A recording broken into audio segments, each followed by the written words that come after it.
Vamos queimar até o final, eu preciso de você. Alguém comigo aqui? Efésios 1 diz assim, versículo 17: eu peço que o Deus do nosso Senhor Jesus Cristo, o glorioso Pai, lhes dê espírito de sabedoria e de revelação, no pleno conhecimento dele. E eu oro também para que os olhos do coração de vocês sejam iluminados, a fim de que vocês conheçam a esperança para a qual ele os chamou, e as riquezas da gloriosa herança dele nos santos, e a incomparável grandeza do seu poder para conosco, os que cremos. Tem alguém que crê aqui nessa noite? Aleluia. Conforme a atuação da sua poderosa força, esse poder ele exerceu em Cristo, ressuscitando dos mortos e fazendo assentar-se à sua direita nas regiões celestiais, muito acima de todo governo e autoridade, de todo poder e domínio, e de todo nome que se possa mencionar, não apenas nessa era, mas também na que há de vir.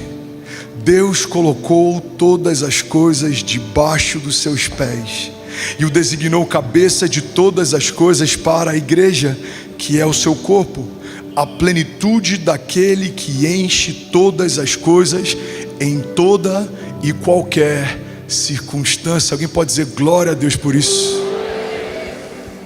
Eu quero pregar hoje sobre o poder de Deus. E o poder de Deus vai muito além de uma manifestação pirofágica. O poder de Deus vai muito além de um espetáculo de milagres. O poder de Deus não é algo que foi feito para entreter. O poder de Deus é a manifestação e a revelação do caráter dele.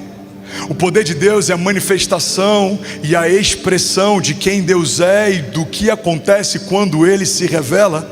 O poder de Deus é algo que nós devemos ansiar, desejar, mas também é algo que nós devemos manifestar, porque o poder de Deus não é algo que Deus designou apenas a profetas, ou líderes religiosos, ou pastores, ou apóstolos, ou mestres. Não, o poder de Deus é algo que Ele confiou à igreja dele. O poder de Deus é plural, o poder de Deus é imparável, o poder de Deus está disponível. O poder de Deus não é algo que eu faço, é parte da identidade que eu recebo quando sou adotado como filho. É por isso que alguém que crê em Deus é salvo em Cristo Jesus, mas não manifesta o seu poder. É alguém que entendeu o impacto, o evangelho que é pleno, porque a palavra de Deus nos diz que não só fomos alcançados pelo ministério da reconciliação, como também recebemos esse ministério. E a partir desse ministério, todas as vezes que nós dizemos reconciliem-se com Deus, a minha Bíblia e a sua diz que é como se o próprio Deus falasse a partir de nós. Alguém levanta as mãos em nome de Jesus e declare: quando eu disser aos meus filhos sobre quem Deus é, os meus filhos ouvirão o próprio Deus dizendo eu sou. Vamos, alguém aqui diga: quando eu manifestar quem Deus é, não haverá dúvida se Ele cura, se Ele liberta, se Ele transforma, porque os meus testemunhos revelarão: sim, Deus ainda faz milagres, Deus ainda cura enfermos, Deus ainda liberta cativos. Vamos, alguém avivado aqui em nome de Jesus. Aleluia, aleluia, aleluia. Se for para Ele, você pode fazer melhor. Não seja tímido, vamos, exalte a Ele. Aleluia. Versículo 19 diz: a incomparável grandeza do seu poder para conosco. Primeira coisa que fica clara é que o poder é de Deus, mas atua em nós.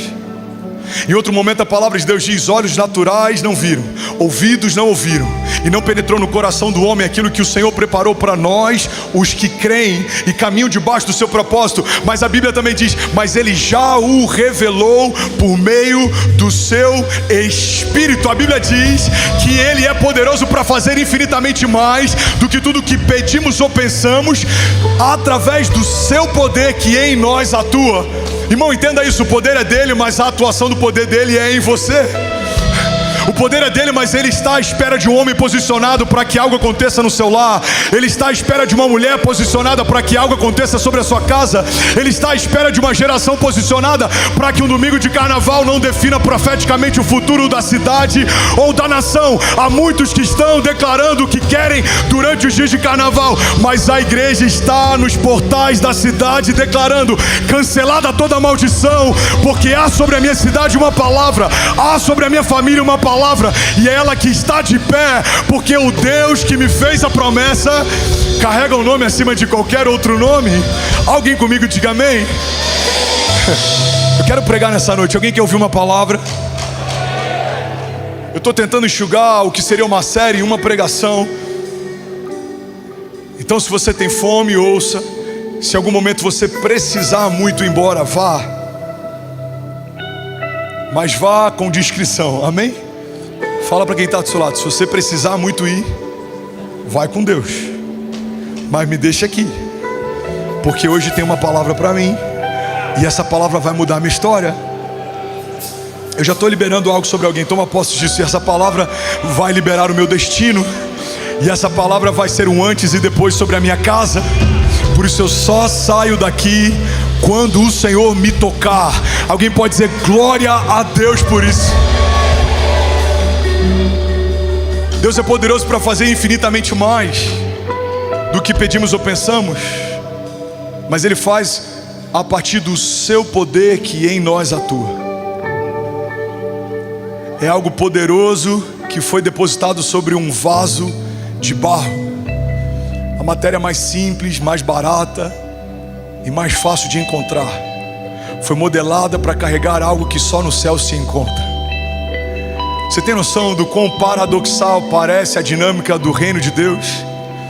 Ele poderia enviar uma matéria do céu para carregar algo do céu, mas assim não haveria uma ponte entre os céus e a terra. Por isso ele pega o que existe de mais simples da terra para carregar o que existe mais poderoso do céu, porque assim estamos ligando o céu na terra. Somos vasos de barro, somos cheios de defeitos, somos cheios de limitações, mas carregamos um poder que em nós atua, que vale mais do que nós mesmos. Estamos caminhando na terra, mas estamos derramando algo que vem do céu. É de lá que vem o meu socorro, é de lá que o óleo da viúva é derramado, é de lá que o Espírito sobre toda a carne é derramado, Atos 2, é de lá que vem o nosso Salvador, é de lá que vem a resposta. Alguém comigo aqui diga amém. Aleluia. Versículo 20, mas esse poder Ele exerceu em Cristo, diga comigo, em Cristo, quando ressuscitou Ele dos mortos e o fez assentar à sua direita nas regiões celestiais. Ele o fez assentar à destra do Pai, porque biblicamente a direita significa algo poderoso, algo reto, algo justo. À destra do Todo-Poderoso está assentado o seu Filho, o Salvador da humanidade. 21, versículo 21 diz: e Ele está muito acima de todo governo e autoridade, de todo poder e domínio, e de todo nome que se possa mencionar. Nesses dias, pastor, não. Na eternidade passada, no tempo presente e até o século dos séculos. Agora, como Deus manifesta o seu poder? A partir de Cristo Jesus. Ele faz isso a partir da multiforme graça confiada à igreja dele. Pega isso aqui. Versículo 22. Deus colocou todas as coisas debaixo dos seus pés, e Ele o designou Cristo como cabeça de todas as coisas para a igreja, que é o seu corpo, e a plenitude daquele que enche todas as coisas em toda e qualquer circunstância. Deixa eu desenhar o que a palavra está dizendo. A palavra está dizendo que Deus deu ao Filho a plenitude sobre todas as coisas em todo o tempo. Ele está acima de tudo. E diz que Ele estabeleceu Ele como cabeça de um corpo, e esse corpo é a igreja. Se o Filho tem sobre tudo e Ele é a cabeça do corpo. E se eu e você fazemos parte do corpo, o que a gente precisa entender é que fazemos parte de um corpo que está acima de todo governo e autoridade e de domínio e de todo principado, de toda potestade e de todo presidente, de todo imperador e de todo homem mau e de qualquer nome que se possa mencionar ou que já tenha sido mencionado, porque Nero não está de pé, porque os presidentes que tentaram impedir a pregação do evangelho, muito menos, porque não há mais nenhum rei que perseguiu a igreja no início dela que esteja de pé, mas o nosso Deus foi morto, crucificado e ao terceiro dia Ele ressuscitou e Ele está sentado à direita do Pai e é Ele quem intercede por nós. E de geração em geração, se levante quem for, do jeito que for, nada nem ninguém para a igreja de Jesus, porque a igreja de Jesus é imparável. Levante as suas mãos e declare: diga: eu e a minha casa, enquanto estivermos debaixo da unção do Senhor, declare com autoridade, diga: somos imparáveis. Vamos, diga: os meus filhos, enquanto forem tementes ao Senhor, serão imparáveis. O meu casamento, imparável. O meu ministério, imparável. O meu chamado, imparável, porque não é mais sobre mim, é sobre o Cristo que habita em mim. E agora, declaro com autoridade: para tocar em mim, precisa tocar no meu refúgio, na minha fortaleza, no meu socorro presente na hora da angústia, porque eu estou escondido em Cristo Jesus. Alguém recebe isso aqui em nome de Jesus? Vamos celebrar o São Paulo. Alguém quem manda aqui nessa noite? Aleluia. Jesus. Precisamos caminhar à altura disso. Precisamos nos enxergar como Deus nos enxerga. Pastor, você acha que falar sobre isso não pode gerar em nós arrogância? Não, mano, não. Isso gera humildade. Porque quando eu entendo que eu só sou alguma coisa porque eu sou nele, eu começo a olhar mais para ele do que para mim. É sobre isso que eu quero falar nessa noite. Eu quero falar sobre 3 níveis do poder de Deus que Jesus nos ensina nos evangelhos. Alguém quer aprender sobre isso? Diga amém. Existem 3 níveis do poder de Deus que aprendemos nos evangelhos. Jesus não revela o seu poder nos evangelhos de forma genérica, Pedro. Jesus, ele revela o poder de Deus nos evangelhos de forma gradual. Ele vai falando sobre níveis de poder, ele vai falando sobre níveis de autoridade, e é sobre isso que eu quero convidar você para a gente passear nessa noite na palavra, porque talvez você esteja ansiando pelo nível 3 e ainda não tenha tido a revelação do nível 1, e é por isso que algumas coisas não acontecem, porque o reino se move debaixo de ordem.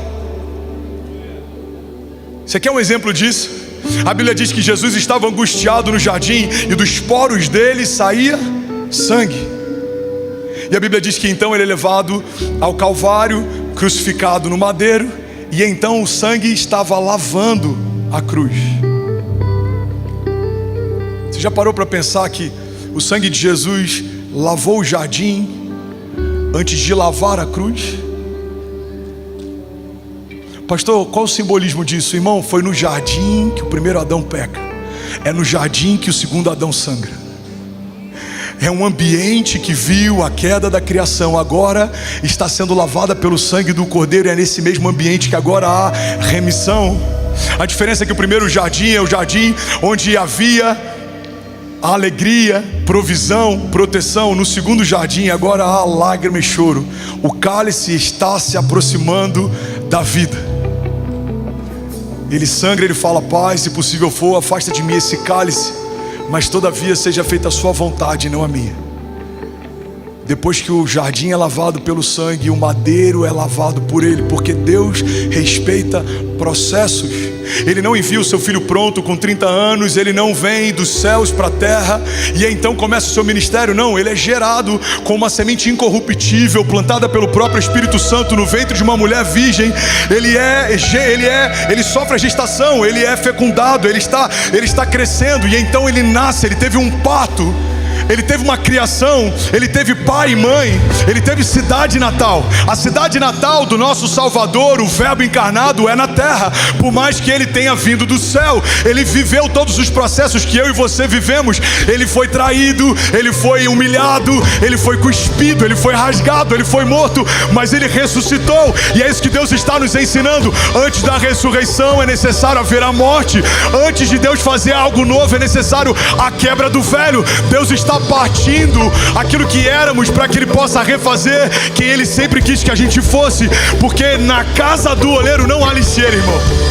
A matéria-prima do meu passado é a mesma matéria-prima que Deus usa para construir o meu futuro. O André quebrado se torna o André da segunda chance. O André quebrado se torna o André da glória da segunda casa. O André quebrado se torna o André de um temor ainda maior. Alguém pegando isso aqui em nome de Jesus? Aleluia! Então existem níveis, fala comigo, existem níveis do poder de Deus. O primeiro nível é o nível da autoridade sobre si mesmo. Me ajuda a pregar, fala para quem está do seu lado. O primeiro nível do poder de Deus é a autoridade sobre si mesmo. Antes da autoridade externa vem o domínio interior. Esse é o fruto do Espírito. Por isso que a gente costuma brincar que difícil não é falar em línguas, o difícil não é falar no Espírito, o difícil é caminhar no Espírito. Porque o domínio interior, ele vem antes de uma manifestação exterior. Uma igreja que carrega o poder de Deus é poderosa, mas uma igreja que tem domínio próprio, temor do Senhor, ela é imparável, santa, livre de toda acusação. Porque quando cartas são escritas às igrejas em Apocalipse, algumas delas se moviam em poder, mas foram rejeitadas por Deus. A palavra de Deus diz que alguns chegarão na presença dele e dirão: Senhor, no teu nome eu curei, no teu nome eu libertei. E ouvirão dele: aparta-te de mim, eu não vos conheço. Então é possível em algum momento na minha jornada e na sua nos perdermos de Deus, mas ainda assim sabemos fluir a partir da manifestação do poder de Deus. É como se você continuasse caminhando mesmo sabendo que Cristo ficou no meio do caminho. Você o deixou lá, mas continuou caminhando. A nuvem não se moveu, mas você começou a correr. A nuvem está em um lugar e você foi para outro lugar. Você aprendeu a funcionar. E isso é perigoso, porque Deus está dizendo: alguns aprenderão a funcionar, aprenderão a se mover com poder, autoridade, mas se distanciarão de mim de tal forma que eu não vos conhecerei mais. Então, o primeiro nível de poder é quando eu domino sobre mim mesmo. É o fruto do Espírito: mansidão, bondade, benignidade, domínio próprio. O fruto do Espírito carrega as manifestações de alguém que nasceu de novo. Alguém comigo até aqui? Lucas 9:23. Se alguém quer vir após mim, negue-se a si mesmo. Então, primeiro domínio, primeiro governo, primeiro nível de poder que Jesus está ensinando para a gente é que antes da autoridade externa precisa vir um domínio interior. É por isso que José é vendido, é lançado num poço, ele é traído, ele é feito escravo. Deus está matando o José que havia em José, para que só reste agora o Deus de José em José. É por isso, irmão, que Abraão tem uma promessa de ser pai de multidões, mas a esposa, além de estéril, está velha, porque Deus está matando em Abrão, o próprio Abrão, para que possa só ver em Abrão o Deus de Abraão. É por isso que todos os heróis da fé foram macerados, foram esmagados. Pega Hebreus 11, a galeria dos heróis da fé. Não houve um caminho encurtado para nenhum deles, não houve um atalho para nenhum deles. Todos eles foram esmagados, foram transpassados, precisaram enfrentar o teste da resiliência do tempo. O tempo testa o quanto a gente crê naquilo que diz crer, o quanto a gente crê naquilo que carrega, o quanto a gente crê que o Deus que prometeu é fiel para cumprir a promessa que fez, o quanto nós cremos que aquele que começou a boa obra é fiel para concluí-la. E é por isso que Deus, Ele permite que alguns processos sejam estabelecidos sobre os seus heróis da fé. É por isso que as coisas não são fáceis. Vamos ser sinceros, caminhar com Deus é maravilhoso, mas não é uma vida fácil. Nos últimos 6 meses tinha dias que eu levantava e falava: cara, não é possível que aconteça mais alguma coisa. Às vezes aconteciam 2 ou 3. Não, amanhã vai ser melhor, e era pior. Até que chega um momento que você desiste. E é nesse momento que a gente desiste que Ele se revela ainda maior, porque é da fraqueza que brota o poder. Alguém está comigo? Eu preguei alguns meses atrás, talvez 2 meses atrás, quando a gente ainda estava naquele celeiro de madeira, sobre um livro que explodiu a minha mente, mudou a minha história, o Perfil de 3 Reis. Eu acho que a gente tem ele na história, inclusive.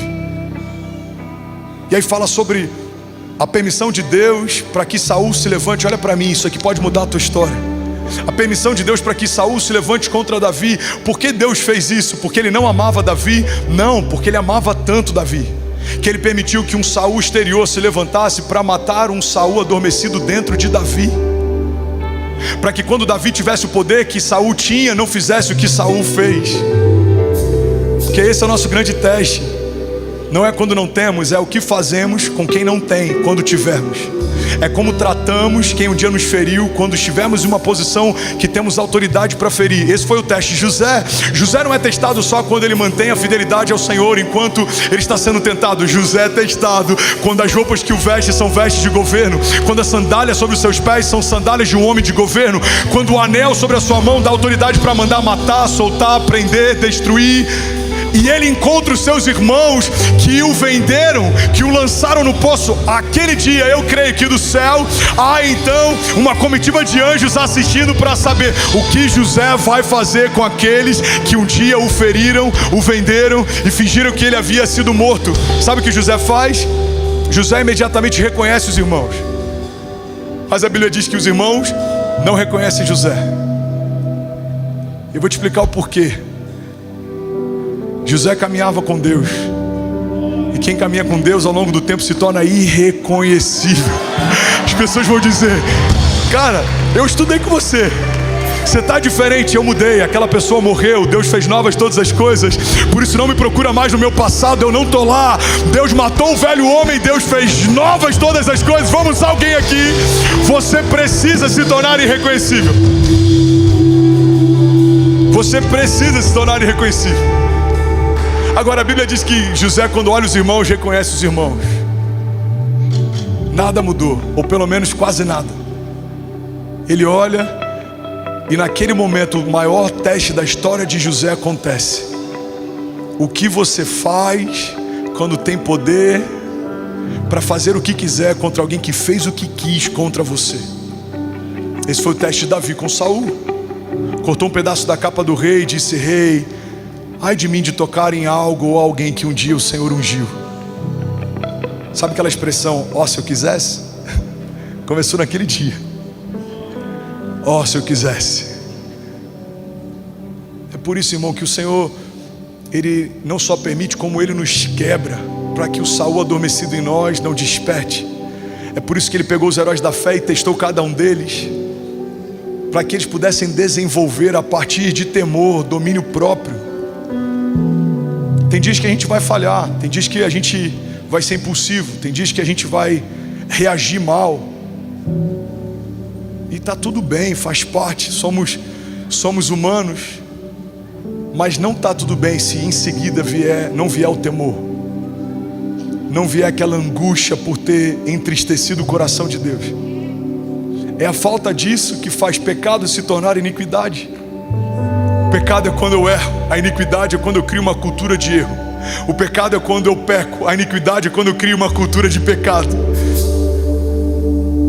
O pecado é quando eu firo a santidade de Deus, a iniquidade é quando eu não me preocupo mais se estou ferindo a santidade dele ou não. A gente vê isso na diferença entre o coração de Davi e o coração de Saul. Quando Davi faz algo errado, ele se arrepende, ele se humilha, ele se quebranta, ele clama: só não se afaste de mim a tua presença. O salmista diz: uma coisa eu peço e ela eu persigo, que todos os dias eu possa habitar na tua casa e na tua presença. Mas o coração de Saul é diferente. O profeta chega para denunciar Saul, e o profeta fala: Saul, Deus te rejeitou, Deus não é mais com você. E Cabode, a glória de Deus se foi. E Saul não se quebranta, não se arrepende, não se humilha. Saul fala uma coisa: profeta, se for possível, estou parafraseando aqui, eu gostaria que pelo menos a glória de Deus não sumisse da minha face, para que as pessoas não percebam que Deus não está mais comigo. O coração caído não se preocupa em saber que a glória não está. Um coração caído se preocupa em proteger a reputação para que os outros também não saibam. Mas um coração quebrantado, ele não fica um dia se ele perceber que a presença não está, que a glória não está, que o Senhor não está. Porque do que adianta ganhar o mundo e perder a alma? Se nós cremos que vale mais um dia na presença dele do que 1000 anos fora dela, precisamos entender: Pai, a tua glória está aqui, a tua presença é comigo. O Senhor está alegre e contente com o que eu tenho feito. Pai, perdoa os meus pecados, em oração do Pai Nosso, assim como eu tenho perdoado a quem me tem ofendido. Pai, não me deixa cair em tentação. Senhor, que seja feita a tua vontade na minha vida como é feita nos céus, porque teu é o domínio, o governo, a glória, o reinado para sempre e para sempre. É alguém pode dizer glória a Deus por isso? Aleluia. Lucas 9, 23. Aleluia. O temor do Senhor invadiu a sala. Alguém consegue sentir? Se alguém quer vir após mim, negue-se a si mesmo. Então Jesus está ensinando qual é o primeiro poder, e ele é indispensável. Só dá para acessar os outros dois sem culpa, se tivesse primeiro como alicerce. É o domínio sobre as vontades, é o domínio sobre a minha própria carne, é o domínio sobre o meu próprio eu. Eu enfrentei um período difícil e eu sabia muitas coisas que aconteciam no bastidor. Eu sabia quando algumas matérias eram encomendadas, eu sabia quando algumas coisas estavam sendo planejadas, e eu queria falar, eu queria me defender. E aí o Senhor falou comigo: eu estou deixando morrer a tua reputação, André, porque te fere tanto ter a tua reputação manchada. Quando não te ferir mais, eu começo um novo nível no teu ministério. E aí a César chega e comenta que sofreu bullying na escola. E aí eu abro o Instagram e aí eu vejo matéria. E aí eu começo a me abater, me entristecer, até que um dia eu entendi: Pai, eu entendi. O Senhor só vai mudar a história quando não doer mais, quando não ferir mais. Por quê? Porque não me domina mais. Para alguns é a reputação, para outros é o status, para outro é o recurso, para outro é alguma garantia. O que tem se colocado entre você e o Senhor, que talvez Ele tenha lutado até então para matar, e você está lutando para deixar viver? Deixa morrer, deixa partir, deixa tirar. Porque quando Ele remover de nós o que existe de nós, Ele pode encher daquilo que só existe nele. Às vezes estamos cheios demais para que o Senhor nos encha, mas quando a gente está sendo esvaziado, aí a gente está pronto para Ele encher. Vasilhas vazias, muitas, não poucas. Muitas, não poucas. Aleluia. Em meio a um homem esvaziado de si, Deus começa a enchê-lo de si. Agora, sem esse primeiro nível, os outros níveis são perigosos. Os pais da igreja diziam: quem não governa o coração não pode governar a autoridade espiritual. Quem não governa o coração não pode governar a autoridade espiritual. Se o meu coração não é governado, mas eu governo a autoridade espiritual, eu posso me tornar um senhor feudal, eu posso me tornar um coronel da fé, eu posso me tornar um líder religioso que faz o que eu criticava quando jovem, vendo outros líderes religiosos fazendo. Eu posso me tornar um profissional da fé, eu posso começar a me perder porque há autoridade natural, mas o meu coração se perdeu. Quem não governa a si mesmo não pode governar as coisas de Deus, porque a gente precisa de caráter para sustentar a unção que recebeu. Porque o temor é o princípio da sabedoria. Se perdermos o temor, caminhamos em ignorância. E quão perigoso é um homem poderoso e ignorante. Mas o temor do Senhor nos dá acesso à sabedoria. E quem pode parar um homem sábio debaixo do poder de Deus? Eu falo com muito temor, eu não quero apontar ninguém. Eu estou aqui me despindo enquanto o Senhor prega para mim e para você, amém? Primeiro nível é quando o Senhor me chama a ter autoridade sobre mim mesmo. Provérbios 16:32. Melhor é o que domina o seu espírito do que o que conquista uma cidade. A palavra está dizendo, é melhor você dominar a si mesmo do que conquistar uma cidade inteira. Nero foi um imperador que criou animosidade entre o povo e o povo de Deus, que usou cristãos como tochas para iluminar a cidade. Ele tinha governo na terra, mas certamente não o encontraremos nos céus, porque o governo da terra passa. A validade do governo é no máximo até a nossa validade. De 120 anos não passaremos, mas nos céus governaremos com o nosso Rei na eternidade, pelos séculos dos séculos. E é para esse lugar que o Senhor está nos chamando. Alguém está recebendo isso? Diga amém. Aí quando a gente tem acesso ao primeiro nível de autoridade, poder, que é poder sobre si mesmo, domínio próprio, aí então conhecemos o segundo nível de autoridade, de poder, que é autoridade sobre o mal. Lucas 10:19 diz assim: e eu vos darei a autoridade sobre todo o poder do inimigo. Irmão, guarda isso aqui.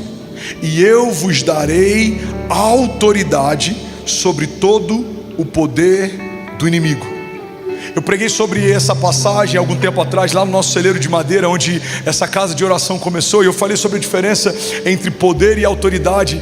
Quando a palavra fala sobre poder, no original ela fala sobre dínamos, dunamis, é o poder explosivo que gera novas realidades. Quando o dunamis de Deus entra em cena, quando o poder de Deus entra em cena, algo sobrenatural acontece. Alguém está comigo aqui? Então um tumor ele é expelido, um tumor ele resseca, um paralítico se levanta, então o mar se abre. Esse é o poder de Deus, é o poder que gera algo sobre a terra, sobre a matéria, sobre a realidade natural, e faz com que algo sobrenatural aconteça. Só que existe, além do dunamis, existe autoridade. E quando a palavra de Deus fala sobre poder e autoridade, ela fala usando duas palavras, porque de fato ela está falando sobre duas realidades. O poder é algo que Deus faz de forma sobrenatural. A autoridade é o que Deus te confia no nome dele a carregar. É uma procuração. Então quando a palavra de Deus diz, eu vos dei autoridade, ele está dizendo, através do nome do meu filho eu te outorguei uma procuração, eu te dei uma autoridade. Você fala no meu nome para expulsar principados e potestades do seu lar. Você fala no meu nome para repreender espírito de enfermidade, doenças, cadeias. Alguém está pegando isso aqui? Alguém comigo aqui em nome de Jesus? Então a palavra está dizendo, eu te dei autoridade. Lembra, domingo passado, eu falei sobre um dos motivos pelos quais muitas vezes a nossa oração por cura não acontece, porque pedimos a Deus como se tentássemos convencê-lo de curar alguém. A gente ora, Pai, se for da tua vontade, cura o Felipe. Não é da vontade dele, ele já deixou claro. Isaías 53. Porque certamente ele levou sobre si as nossas doenças e enfermidades, e o castigo que nos trouxe a paz estava sobre ele, e pelas suas pisaduras nós fomos sarados. Então eu não preciso perguntar, Pai, se for da tua vontade, cura. Não, eu preciso dar uma ordem à doença. Espírito de enfermidade, eu te repreendo em nome de Jesus, porque não há legalidade para permanecer e governar num lugar onde a vida de Deus habita. Então eu te ordeno, saia agora em nome de Jesus. Por 7 caminhos batem retirada agora em nome de Jesus. Alguém está pegando isso aqui? Diga amém.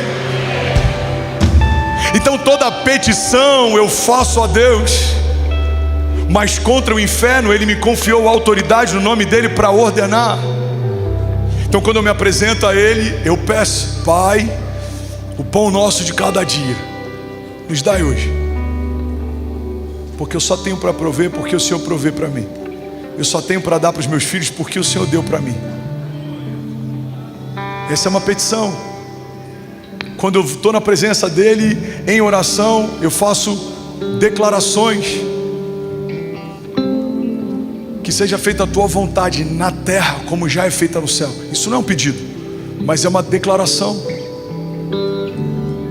Perdoa os meus pecados, é um pedido. Agora a palavra de Deus diz: eu vos dei a autoridade sobre todo o poder do maligno. Em outro momento a palavra de Deus diz que Ele nos deu autoridade para pisar em serpentes, em escorpiões. A palavra de Deus nos diz que Ele nos deu a autoridade para ligar e desligar. Então eu preciso entender que o primeiro poder que eu preciso alcançar e perseguir é o domínio próprio. Pertencer a Ele é o fruto do Espírito. O segundo nível agora é poder contra o mal.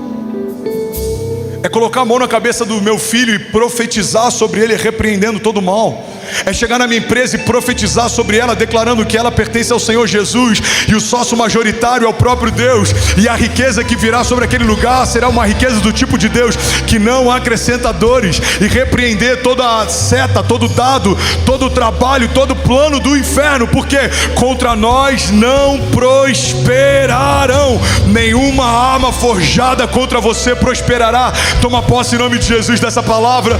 Nenhuma palavra maldita contra você se cumprirá, porque o Senhor dá ordem aos seus anjos a nosso respeito, para que sequer tropecemos em pedra alguma. Em outro momento a palavra de Deus diz que os passos de um homem bom são confirmados pelo Senhor, e ainda que ele tropece, não permanecerá prostrado, porque Deus é com você, Deus é por você, e agindo Deus em nosso favor, quem impedirá o seu agir?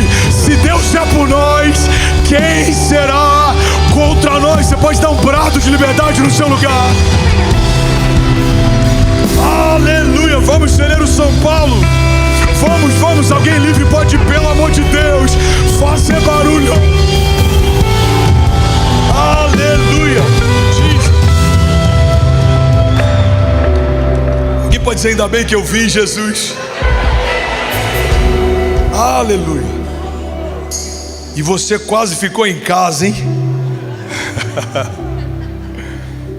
E você que está online falou: puxa vida, eu estava indo, desisti de ir. Ainda bem que eu vim, Jesus. Jesus, Tiago 4:7. Resisti ao diabo e ele fugirá de vós. Às vezes a manifestação do poder que a tua casa precisa não é uma afronta ao teu inimigo, mas é a resistência a ele. Eu não abro mão do meu casamento, eu não abro mão dos meus filhos, eu não abro mão do meu ministério, eu não abro mão dos planos de Deus, eu não abro mão das minhas promessas. Mas você está sofrendo, mas eu vou resistir, porque a palavra de Deus me diz que se eu resistir, o diabo fugirá de nós. Resistir ao diabo. Pastor, o dia é mau. Pois é, o dia de Jesus também. Ele acabou de ser batizado e foi levado pelo Espírito ao deserto. Ele escolheu só 12 homens a dedo, um deles o traiu. Ele clamou para que o Pai tivesse misericórdia, mas o Pai falou: eu tenho prazer em moer em você os pecados da humanidade, porque só a partir do teu martírio haverá redenção. O dia de Jesus foi mau, ele teve vários dias maus. O dia de José foi mau, ele teve vários dias maus. E assim foi com Abraão, e assim foi com Noé, e assim foi com Moisés, e assim foi comigo, é comigo, e assim vai ser com você. Não há garantias numa caminhada com Deus a não ser uma única, que ela é o que mantém o nosso coração em paz. Eu estarei com vocês todos os dias, até a consumação dos séculos. Pastor, você pode me garantir que esse mês acaba minha dor? Eu não posso, mas uma coisa eu posso te garantir: Deus está com você. Deus é por você. Deus, Ele está com você no vale. O salmista diz: mesmo que eu ande pelo vale da sombra da morte, mal nenhum eu temerei, porque Tu, Senhor, estás comigo, a tua vara e o teu cajado me consolam. É a única garantia que supre e supera todas as outras. Eu não sei se esse ano vai ser mais leve, eu não sei se as coisas vão ser mais fáceis, eu não sei se o inimigo da minha alma vai segurar um pouco a onda, eu não sei se os meus adversários naturais, eles vão paralisar ou eles vão aumentar a dose, mas uma coisa eu sei: Deus está conosco, Ele está no meio de nós, e agindo Deus em nosso favor, quem impedirá o seu agir? A palavra de Deus me garante que aquele que descansa à sombra do Onipotente, ele encontrará socorro, refúgio. O Todo-Poderoso está trabalhando para aqueles que Ele ama, aqueles a quem Ele ama, Ele dá enquanto dormem. Porque em vão vigia o sentinela, se não é o Senhor que guarda a cidade. E em vão trabalhamos todos nós, se não é o Senhor quem edifica a nossa casa. Alguém está pegando isso aqui? Diga amém. Nível 3, eu vou terminar essa palavra. Nível 3 diz assim: primeiro, Deus te convida a ter domínio sobre si. Depois, Deus te concede poder contra o mal. Terceiro nível de autoridade, Ele te dá autoridade para participar da missão de Deus. E parte da nossa frustração em ouvir isso deixa claro porque ainda não dominamos toda a terra. Porque muitos ainda estão dormindo em relação ao seu chamado e à sua missão. Muitos ainda se contentam em ouvir uma pregação de 40 minutos no domingo. Mas eu vim aqui para lembrar que cada um de vocês que me ouve carrega um chamado. Existem pessoas que estão com sede por conta de uma fonte que você carrega, mas ainda não jorra. A Bíblia diz que toda a criação aguarda ansiosamente a manifestação dos filhos de Deus. Então, se faltam intercessores, é porque alguns ainda não se prontificaram a interceder. Se faltam monitores, alguns ainda não se prontificaram a servir. Se faltam paternidade, pais que vão cobrir órfãos, é porque alguns aqui ainda não se posicionaram. Mas eu vim aqui declarar que depois de sermos dominados pelo próprio Espírito de Deus, e depois de militarmos contra o inferno e contra as armas do inferno, nós diremos sim ao chamado que o Senhor tem para nós. Alguém pode levantar as mãos e declarar: diga: Pai, eu e a minha casa serviremos ao Senhor todos os dias da nossa vida. Diga: Pai, usa-me a mim e envia-me. Diga: faz o que o Senhor quiser fazer. Essa é a minha oração, em nome de Jesus. Se você recebe isso, crê nisso, diga amém. Você pode dar um brado no seu lugar. Aleluia. Aleluia. Irmão, isso é muito forte. Terceiro nível de autoridade é cooperar com a missão de Deus, porque o nível mais alto não é dominar espíritos. O nível mais alto é cooperar com Deus. Fala para quem está do seu lado, fala com autoridade, diga: o nível mais alto não é dominar espíritos, é cooperar com Deus. Fala com autoridade, diga: eu e você fomos chamados para cooperar com Deus.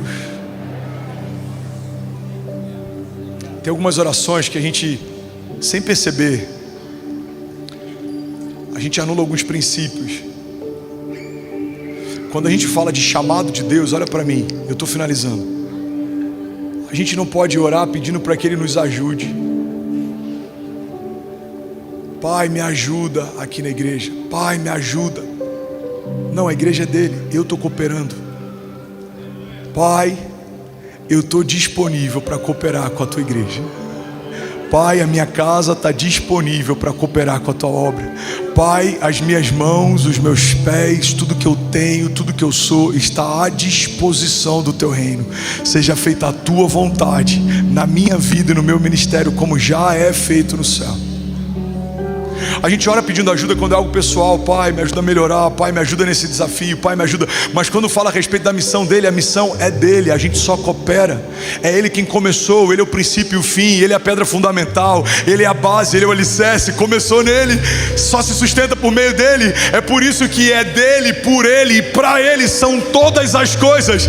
Eu não acordei um dia sendo bom e eu falei, cara, eu preciso salvar alguém que vai para o inferno. Não, a Bíblia diz que eu só amo porque ele me amou primeiro. A Bíblia diz que tudo que há em mim, toda bondade, misericórdia, benignidade, longanimidade são frutos, é o fruto do Espírito. Então o André não é bom, o André é mau, mas o André em Cristo se move em bondade.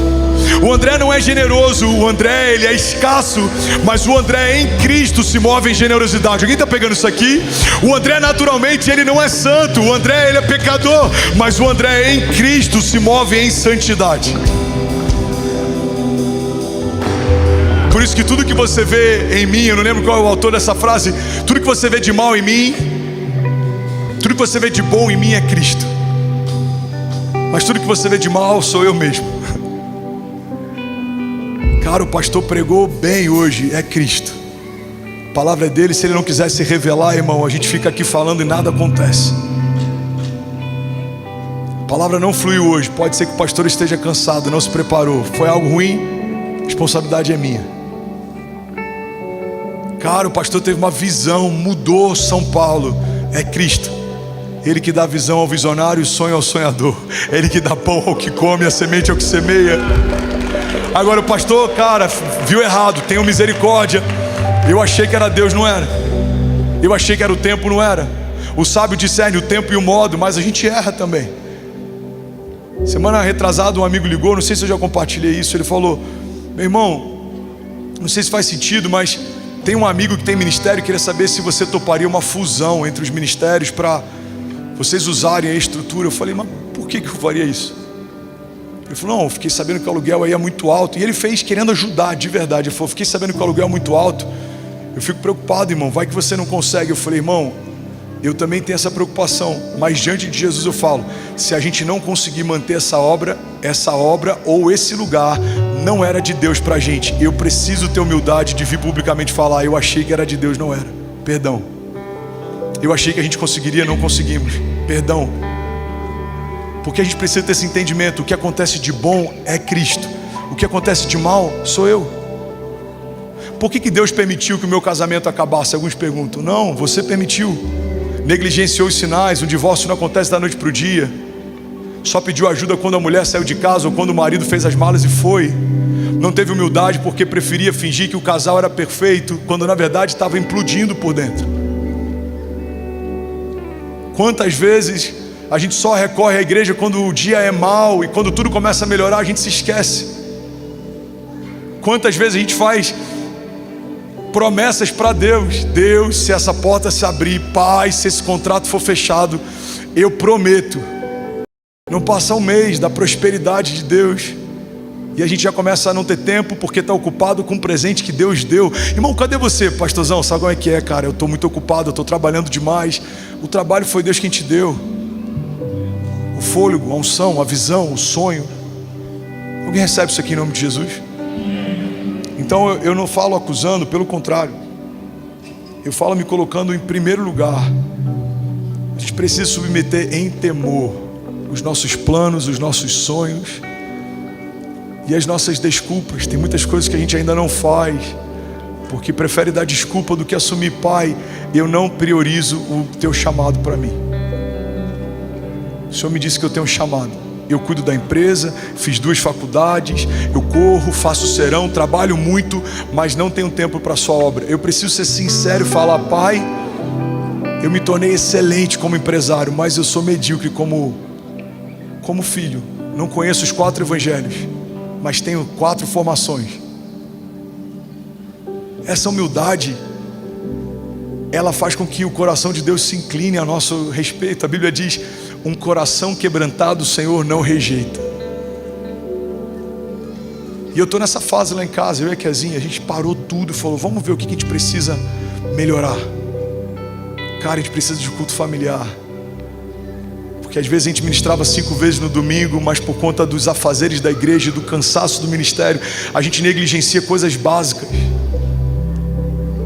A gente precisa. Ontem aconteceu algo, ontem foi surreal. Estava falando sobre os profetas de Baal com o Ben, com a Céci. E aí o Ben foi respondendo várias coisas que a Céci não sabia dessa história. E a Céci falou: onde é que você está aprendendo tudo isso? Aí ele falou: no Superbook. É um desenho bíblico. E aí a Céci: pô, gostei de ver. Aí o Ben começou a falar sobre os profetas, sobre o altar, que aí o profeta botou água, e aí o fogo desceu do mesmo jeito. Diante de Jesus, o que eu vou falar agora, diante de Jesus, se eu estiver mentindo ou exagerando, que ele pese a mão. O Ben sai correndo, daqui a pouco ele volta com tijolo, uns pedaços de graveto. O que é isso, Ben? Pai, vamos fazer um altar? Aí eu olhei para a Kezinha, eu falei: vamos, filho. Eu falei: vamos fazer à noite, que vai estar escuro. Aí ele falou: não, pai, tem que ser agora. Aí vai eu, Kezinha e a Céci. A Chloinha estava lá embaixo. Vai eu, Kezinha e a Céci. A gente para na varanda. O Vini chegou nessa hora, né?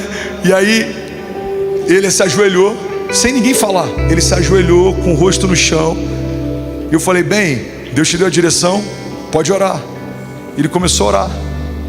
Ele começou a orar, ele começou a orar. Uma criança que prepara um altar e clama a Deus vai ouvir em algum momento uma dúvida sobre a sua identidade, se você é filho de Deus, mas vai responder: sim, eu sei quem eu sou, porque há muito tempo meu pai diz que eu sou. Eu sou filho de Deus, eu carrego a autoridade de Cristo em mim. Eu estou profetizando sobre alguém, levante suas mãos e toma posse disso. Eu sou quem Deus diz que eu sou, eu tenho o que Deus diz que eu tenho, eu posso o que Deus diz que eu posso. Em Cristo eu sou imparável, em Cristo eu sou inculpável, em Cristo eu sou livre de toda acusação, porque o mesmo sangue que lavou os umbrais das portas no passado me lava de cima a baixo no tempo presente e no futuro também. O anjo da morte não pode me tocar, porque é o Senhor quem dá ordem aos seus anjos a meu respeito. Eu sou bendito em Cristo Jesus, eu sou salvo em Cristo Jesus, eu sou amado em Cristo Jesus, eu sou aceito em Cristo Jesus, eu sou mais do que vencedor em Cristo Jesus. E eu nunca vi, nunca verei um justo mendigar o pão, ou a sua descendência passar fome. Por isso haverá pão sobre a minha casa, haverá graça sobre os meus dias, haverá misericórdia sobre os meus erros, porque o Senhor está comigo e Ele caminha ao meu lado. Mesmo que eu ande por um vale de sombras e morte, mal nenhum eu temerei, porque o meu Senhor é o meu bom pastor, e Ele me leva mansamente em águas tranquilas, Ele me faz caminhar em pastos verdejantes, e certamente ao final de todo o vale haverá uma mesa preparada pelo Senhor para mim, na presença dos meus inimigos, e eles testemunharão a bondade e a fidelidade do Senhor. Ebenezer, até aqui nos ajudou o Senhor, e Ele me honrará, derramando óleo fresco sobre a minha cabeça, e o meu cálice vai transbordar. Alguém toma posse disso em nome de Jesus. Vamos, celeiro, você pode dar um brado de liberdade no seu lugar. Vamos, vamos, vamos. Se for para Ele, você pode mais. Exalte a Ele, exalte a Ele.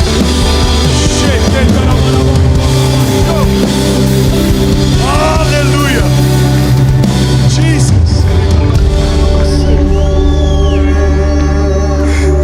Aleluia. Ainda bem que eu vim. Pastor, então qual é o nível de autoridade final? O nível de autoridade final é anunciar o Evangelho, libertar os cativos, curar os enfermos e proclamar o ano aceitável do Senhor. A palavra de Deus diz: o Senhor me ungiu para anunciar o ano aceitável do Senhor. O que é que a Bíblia chama de ano aceitável? A cada 7 ciclos de 7 anos havia então o jubileu, e nesse período os escravos eram libertos, as dívidas eram perdoadas e as terras voltavam para os seus donos de origem. A palavra de Deus está dizendo: eu ungi você. Recebe isso aqui, eu vou finalizar. Recebe isso. Eu ungi você para você anunciar aos cativos: a liberdade tem um nome, Se chama Jesus, autor e consumador da nossa fé. Para você falar para os que têm dívida, as suas dívidas foram perdoadas. Porque há um Deus que é bom e a sua misericórdia dura para sempre. E tudo vai ser colocado no seu devido lugar. Mateus 28:18, ele começa a falar sobre a autoridade que foi confiada. E ele diz: toda a autoridade me foi dada. E logo depois ele fala: portanto, ide. Se ler, olha para mim. Toda a autoridade me foi confiada, diz o Senhor. Em seguida o que ele diz? Portanto, ide. Ide e pregai o evangelho a toda criatura. E coloque as suas mãos sobre os enfermos e clame, declare, e eles serão curados. E sejam aqueles que portam boas notícias. Você precisa ser alguém que fala de coisas boas. Tem pessoas, às vezes até no nosso próprio time, que eu preciso em alguns momentos exortar, porque tem gente que se torna pessimista. Irmão, o pessimismo não é uma expressão de quem carrega a vida de Deus dentro de si. Porque você carrega uma boa notícia: o dia é mau, mas o Senhor é bom. O momento não é favorável, mas o Senhor é bom. A porta se fechou, mas ela vai abrir. Existe o mar diante de nós, mas o mar vai se tornar caminho. Existe deserto, mas do céu vem o pão. Alguém está pegando isso aqui? Não temos como pagar, nossos filhos vão ser levados como pagamento da dívida, mas se fecharmos a porta da casa e apresentarmos vasilhas vazias, do céu virá o óleo que eu preciso. Por quê? Porque há sempre uma boa nova do céu para mudar uma história. A escassez, ele é provisão. Há cansaço, ele é o renovo. Há cativeiro, ele é liberdade. Há doença, ele é cura. Você está perdido, ele é o caminho. Sua vida é uma mentira, ele é a verdade. Você estava morto, ele é a vida.